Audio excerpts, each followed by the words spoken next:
I'm sure I couldn't. There's no doubt in my mind I wouldn't be able to do that. But it would be, I understand the challenge of that. Why the fuck you lying? Hello everybody, welcome back to a brand new episode of Brain Blaze. Today, popular pieces of media that are very clear messages that were completely misunderstood. That is a mouthful of a title. Thank you, Kevin. Let's just jump in. When I first saw Citizen, the format of this show, I've never read this before. Kevin writes it, I read it, Sam edits it. That's what we do here. Let's go. When I first saw Citizen Kane, I thought it was the most boring 2 hours of my life. It's going to surprise absolutely nobody listening to this that I have never seen Citizen Kane. Isn't it supposed to be like the best movie ever made?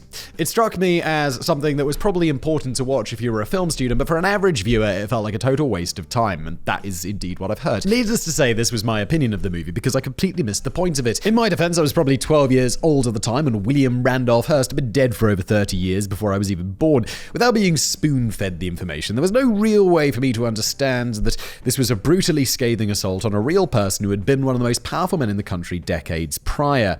Isn't William Randolph Hearst was like the guy who pioneered yellow journalism, right? He's that dude. So I can see why people would want to criticize him, but it's not very relevant today. I barely remember who he is, and I probably made an entire video about him at some point. But sometimes the message behind a movie, a book, or a song should be impossible to misunderstand. These stories require little to no knowledge of actual people, past or present, and the creator's intent is blatantly spelled out, yet people still manage to take the exact opposite meaning from what was intended. Occasionally, the result is ironic, like the countless attempts to ban the book Fahrenheit 451, a book about how censorship is bad. Other times, there can be some truly horrible unintended results. American History X. This first entry, what are people misinterpreting about this film? People saw this and be like, you know what sounds great? Neo-Nazism, woo! God, that out of context. That's not going to go well. Released in 1998, American History X took the bold and controversial stance that Nazis are bad. Especially Hitler. The movie followed Edward Norton as he gave a powerful performance that earned him an Oscar nomination. Norton played a neo-Nazi who recruited and indoctrinated others before getting arrested for manslaughter and spending 3 years in prison. His sentencing was almost certainly also meant as commentary, as the definition of manslaughter doesn't normally extend to curb stomping someone. There, I've seen American History X, and that is a scene that I will never forget. Now say goodnight. Hey, you. You're finally awake. While in prison, Norton becomes friends with the black inmate he works with in the laundry room, a friendship that is the only reason he made it out of prison alive. Once released, he tries to save his younger brother from becoming further indoctrinated into the white supremacist group he had been a key member of before his incarceration. The movie received a lot of acclaim, but even at the time, critics noticed a weakness in the writing. They felt some of the dialogue was stilted or thin, and that we don't really see how Norton's character learns not to be a murdering racist anymore. God, it's been so long since I saw it. I just thought it was a good movie. I thought this was a good movie. This is a good movie. Perhaps the writers thought that wasn't necessary. After all, the entire world understands that Nazis were the bad guys in World War II, right? Well, Kevin, unfortunately, no. There's a small pocket of society who think the Nazis weren't the bad guys in World War II, which is f***ing insane, isn't it? Well, it turns out that's not entirely true. There's still an awful lot of proud Nazis out there, and American History X may have actually done more harm than good. The movie does a great job of demonstrating how racial hatred is passed down from one generation to the next, and the arguments and logic used to indoctrinate people into the cause. It does a good job to the point that people could actually find the arguments convincing, and far too many people cite American History X as why they turned to white supremacy. I was kind of joking when I read the title. People really watched American History X and we're like, yeah, no, that does that. Yeah, racism, yeah. All I can say is, wow. When Norton is making his neo-Nazi speeches, he is eloquent and logical. There are obviously plenty of holes in that logic, and it is based on ignorance of broader socioeconomic issues and a complete understanding of history, but the speeches are delivered really well.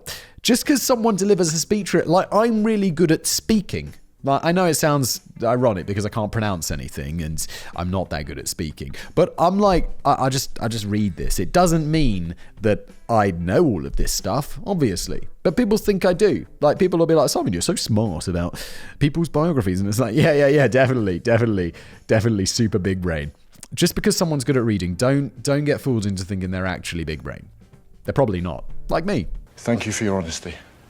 Now f*** off and die. None of that exists in the movie for the other side of the discussion. We see impassioned arguments in favor of a white supremacist ethno-state, and it's just expected that the audience understands that that's a bad thing. Unfortunately, Nazis are bad is not seen as the universal truth that a lot of people think it is. I'm reminded of that documentary Simon loves to bring up that made him believe the moon landing was fake, but then in the second half it completely destroyed all the arguments it had previously made and proved that it was real. God, that was a good documentary. I think someone even found it and sent me the name of it, but I didn't follow up on that, which I should, because I remember watching that when I was like 14 and it just blowing my little mind. They should make American History X Part 2 where they dismantle the racist arguments as being kind of just having massive holes. American History X is kind of like that documentary, except they didn't bother filming the second half because they assumed that everybody knew it already. American History X is clearly intended to be an anti-racism and anti-Nazi piece, but when alt-right writers cite the movie decades later saying that it gave a fair voice to their ideas and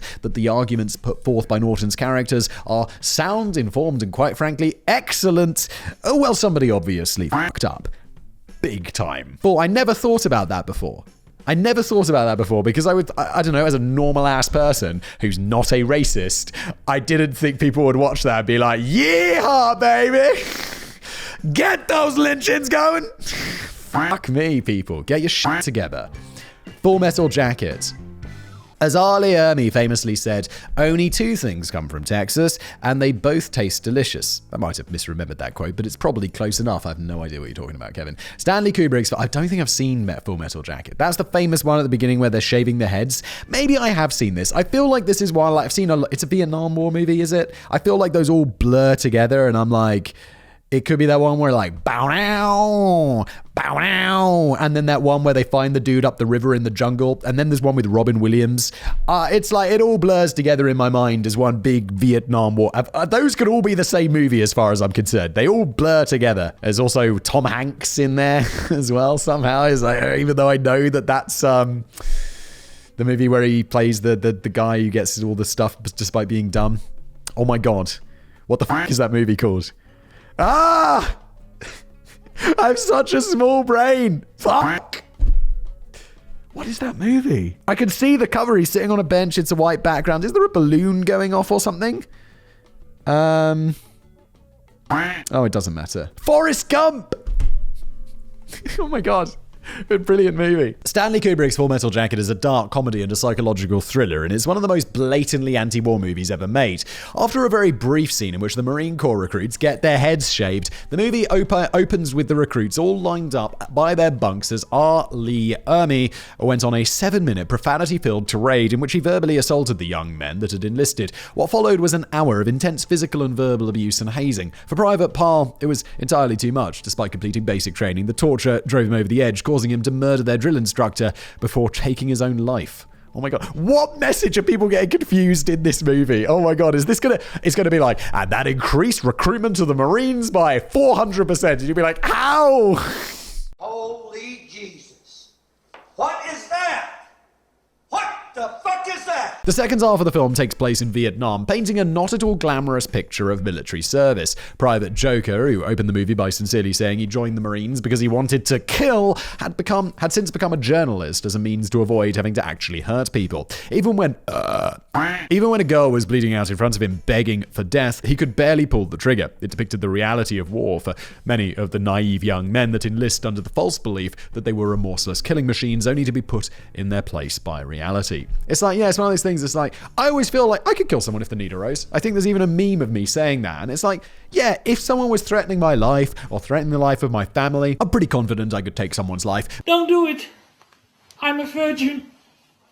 But then also you just don't know that. You just can't know that, and I guess this is what this film is kind of talking about. I should see this movie. I'd probably enjoy this. I'm oversimplifying a bit because Full Metal Jacket is an incredible and complex movie that I'm sure people could and probably have written their doctoral thesis about. But it is unequivocally an anti-war movie. I can only imagine Kubrick was shocked and horrified to learn that following his playful romp through the horrors of war, enlistment numbers actually increased. Why? I like it. It's fun.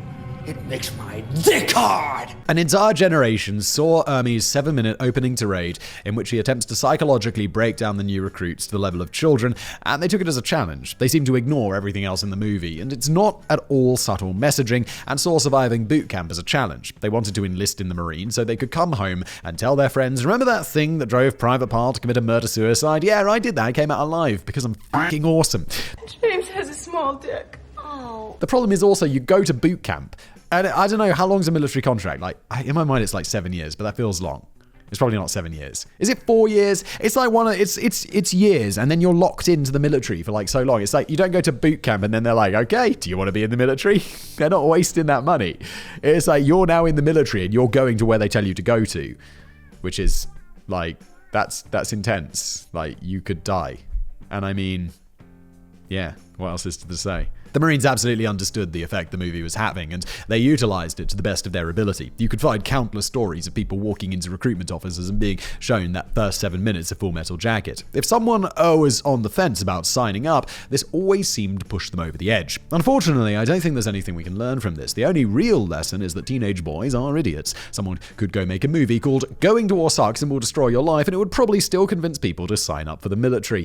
It's one of those things where it's like, any publicity is good publicity because it's getting it in front of people. Like this happens all the time, and I think the best way to stop it is to just not talk about it. I recently one of my writers, I think it was actually Kevin, pitched me a video, and I was like, I'm not doing that. It's a really good topic, but I just don't want to give any publicity to that because I think there's a small portion of people who are like, yeah, cool, I'm taking away this message from that, even though Simon just shit on it for like half an hour.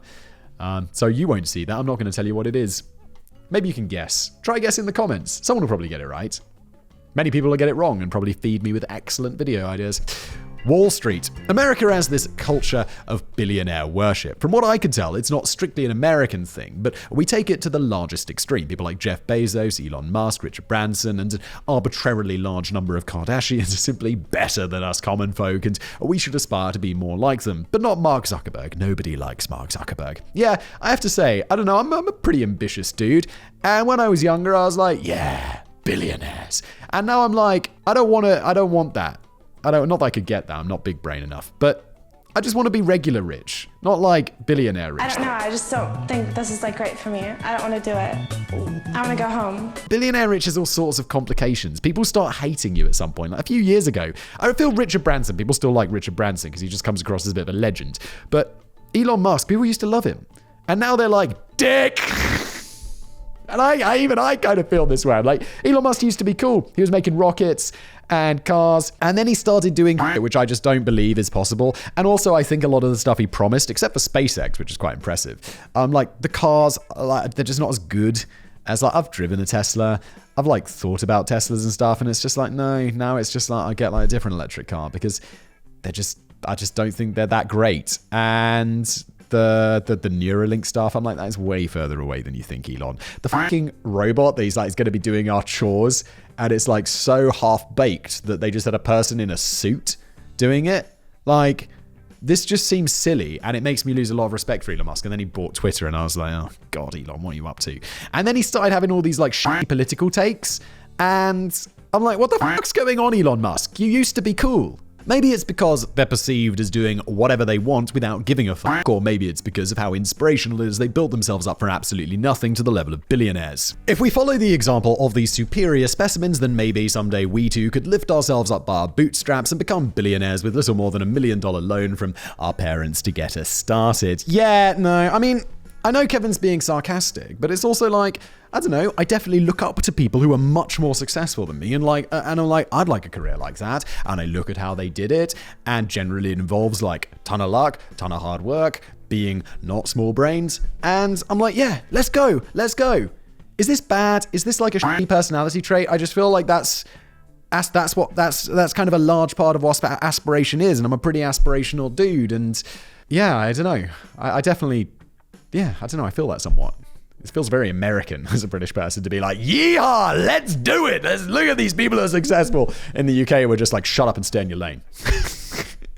It's this sort of mentality that seems to be at the core of people completely missing the point of Wall Street and subsequently the Wolf of Wall Street. Wall Street came out in 1987 at the height of Reaganomics. The economic policies were designed to be a return to the free market, and they received the derisive name trickle-down economics because of the policy's premise that giving more money to the wealthy would allow them to spend that money, which would then pass through the economy to the plebeians. Look, I can tell you from personal experience that that's not the case. Like, I earn a lot more money than I used to earn. And when and it's not like I spend equivalently more money. I just buy like investments with that money. It's not trickling down to my local bread store. I still buy the same amount of fucking bread. Maybe I buy slightly nicer bread, but not that much nicer. It doesn't seem to make a lot of sense. It definitely worked. It did not just further consolidate wealth and increase income inequality. Shocking. When you think about it for 2 seconds. When screenwriters, I'm sure there's lots of economics that I'm missing, and there's probably arguments. People will be like, Simon, you can't just use your personal example. It's all I've got, okay? It's all I've got. When screenwriter Stanley Weiser and director Oliver Stone wrote Wall Street, they seemed to be of the mistaken belief that people weren't complete and total morons. Fundamentally, the movie had a very similar problem to American History X. It assumed that people understood that corruption and unregulated capitalism, aka capitalism while being a dick, were bad things. Because the writers were working on this assumption, they accurately portrayed the mentality of Wall Street criminals without making detailed counter-arguments that seemed unnecessary. The result was that when Michael Douglas's Gordon Gekko uttered the famous words, "Greed, for lack of a better word, is good," people, they were inclined to agree. In the movie, it's supposed to be very clear that Gekko is the villain, and yet the character has become elevated not only from a villain to a hero, but to a mythical, godlike being. I mean, obviously, like, greed is not good, but there are things in that movie that, even though I saw it decades ago, I'm kind of like, I think a lot of it for me is like hard work, getting what you want, and this kind of stuff. That appeals to me. At the expense of other people, and which is what these are about, like unregulated capitalism and all of this stuff is bad. Like, I know that's bad, but there's also things from this that I'm like, yeah, cool. And even with the previous example, like the military recruitment, I'm like, in the small part of my brain, I'm like, it would be interesting to see if I could survive boot camp. I'm sure I couldn't. So there's no doubt in my mind I wouldn't be able to do that. But it would be, I understand the challenge of that. Why the fuck you lying? Why you always lying? Michael Douglas has stated in interviews that when he walks down the street, people will shout "greed is good" to him in approval. People will also come up to him and tell him, much to his continued bewilderment, that he is the reason why they became stockbrokers. Whenever Douglas tries to ask them, "You understand, I was the villain, right? I went to jail," the stockbrokers just smile and wave them off as if the idea of a financial criminal going to jail is a ludicrously impossible idea. And in a way, it doesn't happen very often, so are they wrong? Not only did some people seem to completely misunderstand that the movie was anti-capitalism rather than pro-greed, it seems there are even people who can't make sense of the idea that Gordon Gekko is not a real person. I listen to, and I know, every time I bring it up, people are like, Simon, you really like this show? I'm a big fan of Entourage, like that show with, the guys in Hollywood. And this was another one where I'm like, that show has plenty of really messed like things. And well, that doesn't have like, they're the good guys in the thing. But obviously the movie's like, it's very materialistic and shallow. And I mean, not shallowly made. It's just like, there's a lot of shallow stuff in that TV show. But I listened to this podcast called Victory, which has these the guys from the show, and they're talking about it. They rewatch it and stuff. And they had the guy who plays Ari Gold on the show. This is not interesting to anyone who's not seen this show. But he's like, yeah, people come up to me on the street and are like, "Hey man, love you, Ari Gold." And they ask him to say all his catchphrases. He's like, "Bro, I'm just an actor. This is not me. I am not that person." And like, you hear him interviewed and he's just like this super mellow dude. And you're like, oh no. And people are like, hey, call my wife a cunt. And it's like, what are you doing? Get the fuck out! God damn, that felt good. Poor Jeremy Piven. But fantastic. God, that was... They're acting in that role. And it just... I love that show. Gordon Gekko is not a real person. In 2008, amidst the global financial crisis, Douglas traveled to the UN as an ambassador for peace with the goal of nuclear disarmament. While there, he was questioned by reporters who asked him if he took personal responsibility for the greed merchants who had brought the world to its knees. What the fuck? If a reporter asked me that question, I'd be like, next question. I'm like, take this seriously. I'm here to answer questions. Next question. Because you don't have the brains you were born with. You should be praising the people that have done a good job. Because he's a fucking actor. He acts, and he does it bloody well. So, that's just nonsense.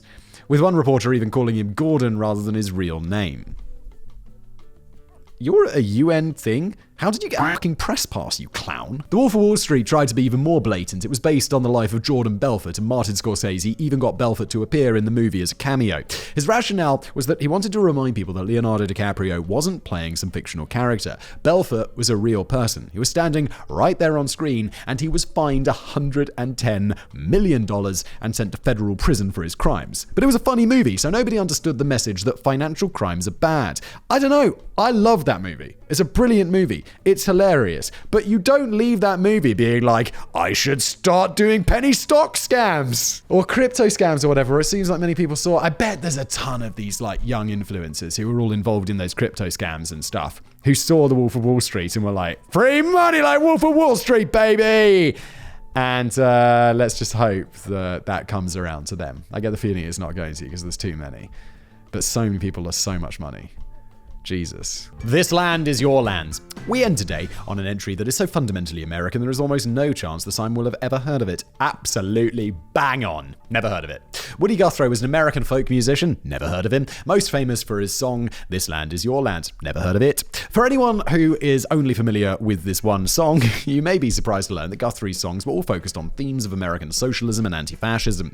He wrote the song in 1940, and it was a direct response to the song God Bless America. Not only was Guthrie annoyed by how overplayed God Bless America was on the radio, he didn't like the themes of American expansionism. You know what? I don't know the song God Bless America. I thought that was like things people say to each other. Americans say to each other, like, God bless America! Or they're like, doesn't the president sign off his things where he's like, signing off, God bless America. Seems very intense and very religious. Aren't you supposed to have that separate? He didn't like the themes of American exceptionalism. It was a song that basically proclaimed, God bless America because we're the shit and fuck everybody else. Guthrie's song is catchy by design. He didn't actually write the music. He just stole the melody from an old gospel song that a country group had already used to produce a hit. With a surefire melody out of the way, all he was left to do was write the lyrics. He wrote down 6 verses for a song he titled God Blessed America for Me, which also replaced the This Land Was Made for You and Me refrain in each verse. The title was most likely changed because it was a bit too on the nose and he didn't want to draw undue attention to himself. Despite writing 6 verses for the song, when he finally recorded it for the first time, it only included 5 verses. When it was released for the first time, it was down to 4 verses. It's widely accepted that these cuts were made due to the rise of McCarthyism and the Second Red Scare, and he was afraid of being persecuted as a communist. Yeah, probably quite smart, because that whole McCarthyism thing was intense. The verse Guthrie recorded but didn't release read, there was a big high wall there that tried to stop me. Sign was painted, it said private property. But on the backside, it didn't say nothing. This land was made for you and me. He was essentially echoing the sentiment of French anarchist Pierre-Joseph Proudhon, who said that private property is theft. He was just doing it in a melodic, folksy way. No offense, but it sounds like some fucking commie gobbledygook. The Secret never recorded 6th verse touched upon mass starvation, welfare, and questioned whether or not God actually loved America. Holy shit, dude. You were doing this when McCarthy was around? No wonder you didn't do this. These were the 2 most overt verses by far, but Guthrie's sentiment was unchanged throughout the rest of the song. He was a socialist through and through, and this ideology persisted across all of his works. So what became of this socialist anthem sarcastically written in defiance of God Bless America? It's basically our second national anthem. This Land Is Your Land is regarded as one of the most patriotic songs in American history, despite the author having to edit the original lyrics to avoid being dragged before Congress as a communist. Dragged before Congress? McCarthyism was so intense. It just goes to show that times haven't changed a bit. Nobody actually listens to the lyrics of songs on the radio. All that matters is if it's catchy. Don't believe me? Let me remind you that Disco Duck hit number 1 on the Billboard charts. Unfortunately, I've never heard of that either. Thank you for watching.